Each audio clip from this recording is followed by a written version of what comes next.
back to another edition of Homemade Tools. Today we're going to look at my shooting board setup, which has a lot of moving parts to it. Look at how it's made, how it's used, and what I use it for in guitar making and also in other situations when making jigs or picture frames or something like that, for example.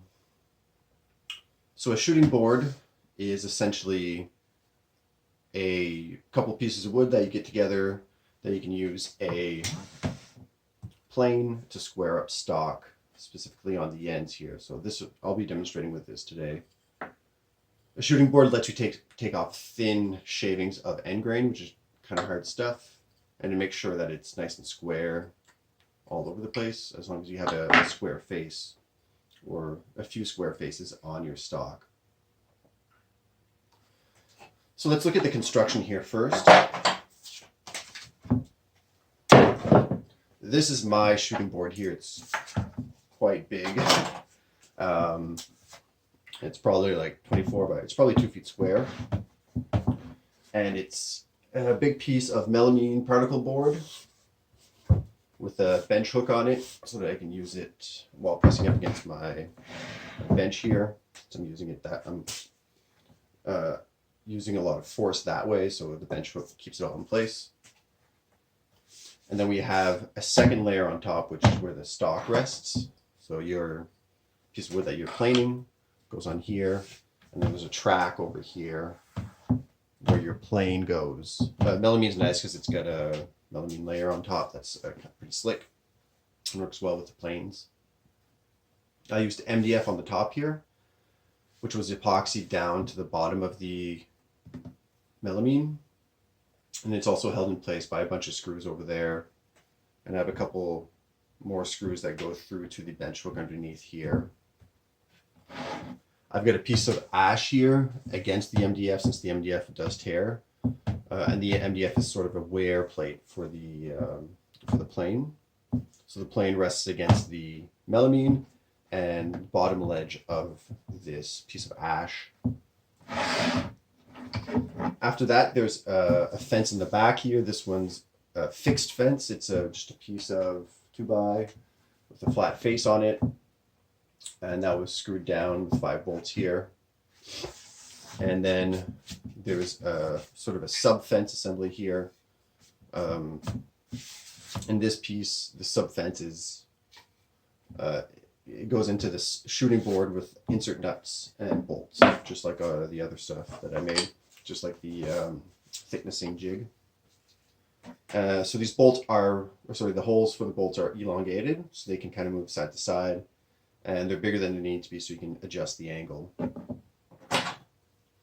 I've got 2 bolts here to hold it all in place, and some washers, and the bolts were a little short, so I had to kind of make a little recess over here for everything to fit in. But as you can see, when everything's tightened down, you have some adjustability left and right, because you tend to use this face here quite a bit. You use it a lot with your plane, and it'll take off a lot of chunks, and eventually it's good to true that up. So I have plenty of use there. I have plenty of room to use this. And then you can also adjust the angle. To adjust the angle, usually what I do is I just put a piece of shin stock. So I use these business card size pieces of maple veneer. I get it from Lee Valley. And that's generally a good and square shooting board for me. And I can also check it with a big combination square, which I hold against the side of the ash here and place it up against the board.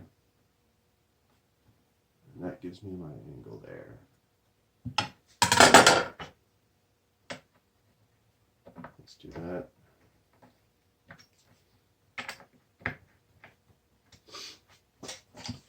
So when you use this shooting board, you want to make sure that you have the angle right, and you also make sure that the sub fence here is all the way against the side. If there's too much of a gap between the bottom of the plane and the sub fence here, you'll get a lot of tear out on the wood that you're working because it's not supported at the end.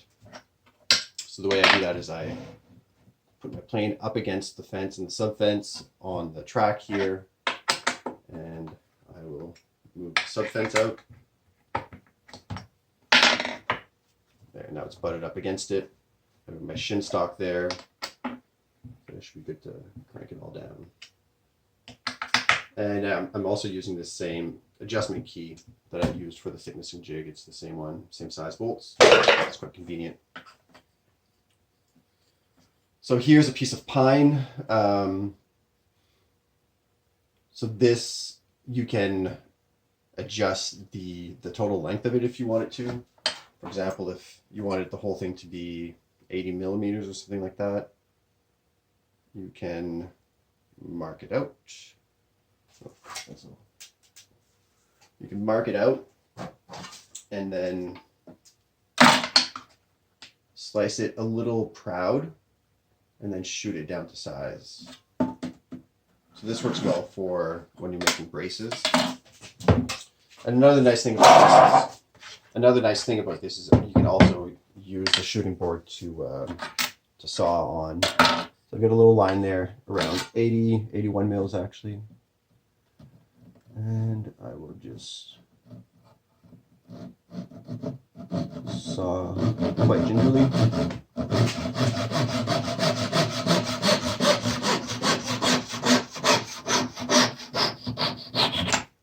There we go. Right now we are at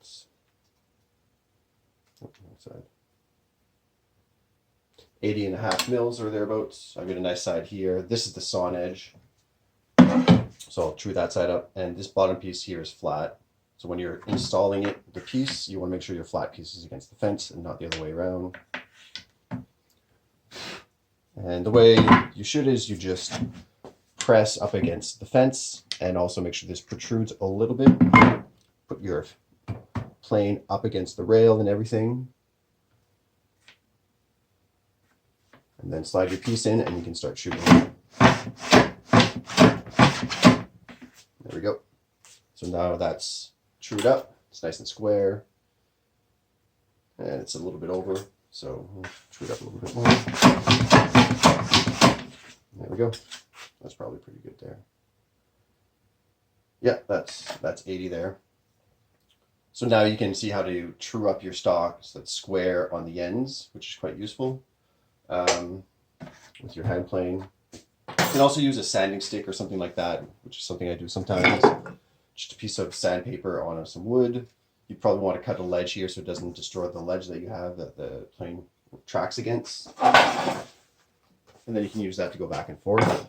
I have a couple add-ons for this, and these are called donkey ears, so I can shoot 45s. First one's pretty basic. It's for smaller pieces. Basically all I do is I butt everything up here, clamp it in place. Oh, just do it the other way.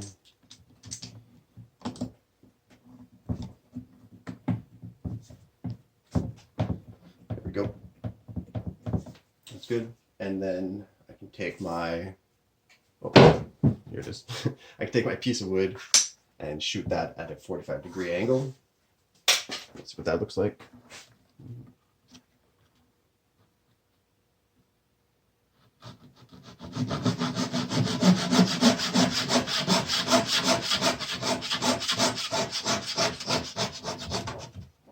There we go. So I've got it approximately 45-degree here, but I'll true that up on the board.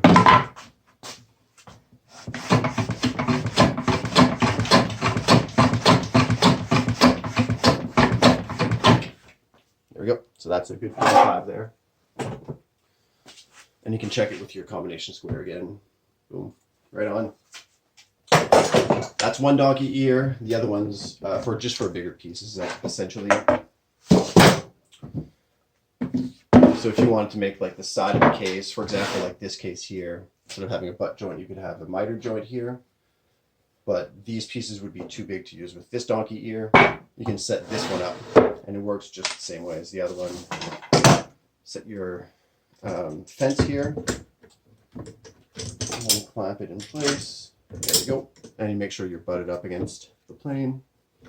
Good.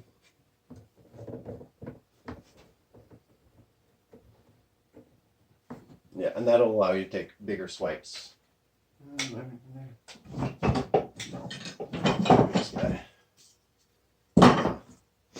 But essentially, yeah, you can imagine a bigger piece of this. This is the piece I just used. Imagine a bigger piece that's longer. It will get the same angle there. So yeah, there you go. That's my shooting board setup. I don't really use the donkey ears much anymore. Mostly you just use it for squaring everything up. And it's good for bracing, like I said, and kumiko as well. Kerfing and other, sundry tasks of when you're building stuff. Yeah, thanks.